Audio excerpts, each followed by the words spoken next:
باشد میگه اوچه اول اومده است اوچه فلانی فلان گفت اوچه گوش نمانده اصلا چیزی بد همین است که وقتی که میداره خانهش کس نیست با همین خاطر قدر مادرهاتون دانید شکرانه آبادی و آزادی و ما با قربان مصلحت کردیم این کنسرت اصلا به پیشواز هم سالینه است و هم امنیت و آبادی و آزادی کشور است که پیشوای معظم ملت در همه حالت تاکید میکنند که باید لحظه های شادمانی و با مردم زیادتر باشد مثل همین گونه کنسرت ها باید به قدر آبادی ها رسید به قدر مادر ها رسید یک قرصک برای بچه های عزیزتان شاملم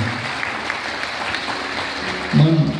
بسیار وقت میگم که قدر آچه دانید محبت مادر دانید بعد بچه ها هستن بچه هاش میگن بیزار کردی این قدر آچه گفتی حالا گفتی گفت مرچه نگذده است خیلی میگم تا سری آدم نآید هیچ کس نمیفهمد من از یکی یک کس در اینترنت به من مینویسد که اکرم من همین قدر بد میدیدیم تو را همین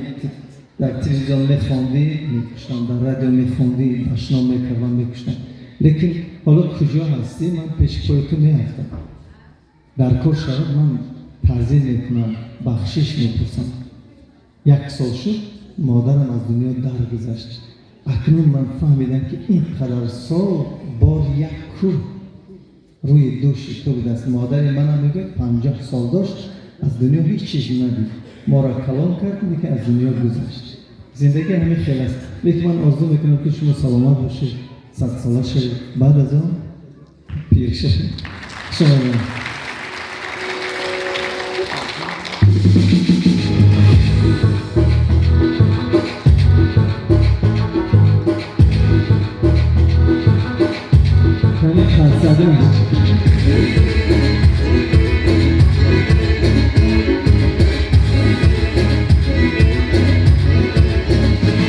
شب زنده دارم عاشقی زارم والا بخداشی دوستت میدارم والا بخداشی دوستت میدارم آهلا نمیبارم گل در تگی دارم